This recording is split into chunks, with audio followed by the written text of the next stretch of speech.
মুরব্বী মুরব্বী বুঝছে না উনি দাম ওটা কত রাখবোই না।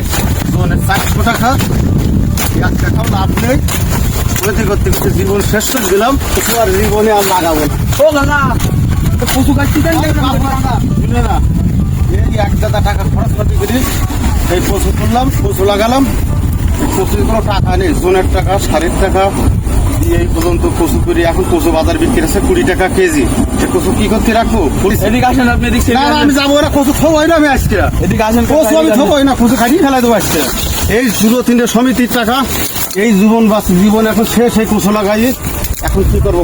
কচু তো রাখতে করছাও, কচু কিভাবে রাখবো? এখন 2-3 সমিতি 1 টাকাও দিতে পারিনি, কি করবো? ওর একটা ছিল, বেশি কিনে খাই বেলাই দিচ্ছি। কাকু আপনি যে কচু কাটতেছেন কি কারণে? আরে ভাই, সেই আগের দিন কচু তুললাম, বাজারে নিয়ে গেলাম, শুনলাম 50 টাকা কেজি। বাজারে যাই দেখি 20 টাকা কেজি। 1 কেজি কচুর দাম হলো 20 টাকা। জোন একটা 400 টাকা, 6টা জোন নিচে আজকে কচু তুলেছে 5 মন, তার দাম 1600-2400 টাকা দাম হচ্ছে। এই কচু হিসাব কিতাব করি দেখি, যখন বাড়ির থেকে তুলতে পারবে হলো বাঁচতে নিচ্ছে 4 টাকা 5 টাকা কেজি, আড়তদারি হলো 3 টাকা কেজি, বস্তারটার দাম 10 টাকা, ধান ভাড়া 500 টাকা। এই যে বেচা কিনা, আমার জনের দাম পকেট খরচ তো 50 টাকা তো আছে। তো এইভাবে বেচা কেনা করে লসের পরে লস হয়ে যাচ্ছে, তা কি করবো?